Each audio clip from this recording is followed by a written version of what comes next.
అధ్యక్ష కేంద్రం ఇచ్చిన నిధులు పక్కదారి పట్టాయి జగవరిగిన సత్యం దాంట్లో ఎవరికి కూడా ఎలాంటి అనుమానాలు లేవు ఇంకా బాధాకరం ఏమిటంటే దురదృష్టం ఏమిటంటే కేంద్రం ఇచ్చిన నిధులు కేవలం వాళ్ళు అడిగిన వివరాలు ఇవ్వలేక ఆంధ్ర రాష్ట్ర ప్రభుత్వం ఆ యొక్క కేంద్రం దగ్గర పెండింగ్ ఉన్నాయి నేను రాష్ట్రం అంతా మాట్లాడటంలా నెల్లూరు రూరల్ నియోజకవర్గం గురించి ఒక్క సంఘటన చెప్పి ఆనాటి వైఎస్ఆర్ కాంగ్రెస్ పార్టీ ప్రభుత్వ దుర్మార్గాన్ని ఆనాటి ముఖ్యమంత్రి జగన్మోహన్ రెడ్డి గారి దుర్మార్గాన్ని ఈ సభ ద్వారా ప్రపంచానికి తెలియజేయాలని చెప్పిన నా కోరిక అధ్యక్ష నెల్లూరు రూరల్ నియోజకవర్గంలో దేవరపాడెంలో నరసింహకొండ ఉంది నరసింహస్వామి దేవస్థానం కలియుగ వెంకటేశ్వర స్వామి వైకుంఠం నుంచి తిరుమల వచ్చేటప్పుడు ఏదైతే భూలోకంకి వచ్చినప్పుడు తొలి అడుగు నరసింహకొండలో వేస్తే రెండో అడుగు కడప దేవుడి గడపలో వేసి తిరుమల వెళ్ళాడు అంత ప్రసిద్ధి చెందినటువంటి పుణ్యక్షేత్రం ఆ పుణ్యక్షేత్ర అభివృద్ధికి ఆనాటి ముఖ్యమంత్రి గారు చుట్టూ తిరిగి అభివృద్ధికి నిధులు ఇవ్వకున్నా నేను నాకున్న వ్యక్తిగత సంబంధాలతో ఆనాటి భారత ఉపరాష్ట్రపతి ఈనాటి మాజీ ఉపరాష్ట్రపతి వెంకయ్యనాయుడు గారి సహకారంతో వెంకయ్యనాయుడు గారు తన పదవిని ఏదైతే పూర్తయ్యే కాలంలో ఆఖరి లేఖ కేంద్రానికి రాశాడు ఇది నెల్లూరు జిల్లాలో ఉంది నెల్లూరు రూరల్ ఎమ్మెల్యే చెప్పేది వాస్తవం కేంద్ర ప్రభుత్వం నిధులు ఇవ్వాలంటే వెంకయ్యనాయుడు గారి మీద గౌరవంతో ఆనాడు టూరిజం శాఖ మంత్రి కిషన్ రెడ్డి గారు ఏదైతే 50 కోట్ల రూపాయల నిధులు కేంద్రం నేరుగా విడుదల చేసింది ఇందుకు ఈనాటి మంత్రి సత్యకుమార్ గారే ఒక సాక్ష్యం అయితే బాధాకరం అధ్యక్ష ఆ నిధులు విడుదల చేసిన తర్వాత 15 రోజులకి వైఎస్ఆర్ కాంగ్రెస్ పార్టీకి నేను దూరం కావాల్సి వచ్చింది కానీ వైఎస్ఆర్ కాంగ్రెస్ పార్టీ దూరం జరిగినా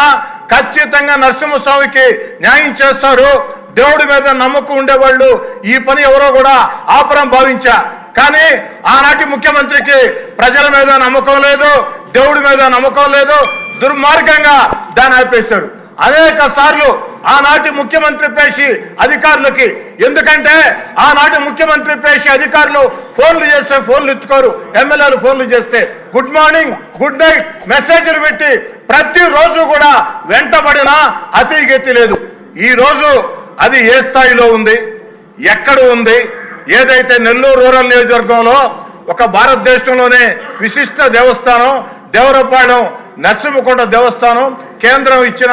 50 కోట్ల రూపాయల డబ్బులకి రాష్ట్రం డిపిఆర్ ఇచ్చిందా లేదా దానికి కనీసం ఇప్పటి ఆర్థిక శాఖ మంత్రి గారైనా చర్యలు తీసుకొని న్యాయం చేస్తారా లేదా నా మాటలు ముగించే ముందు ఒక మాట అధ్యక్ష నెల్లూరు చెరువు ఒడ్డున పవిత్ర స్వర్ణాల చెరువులో అమృత్ పథకం కింద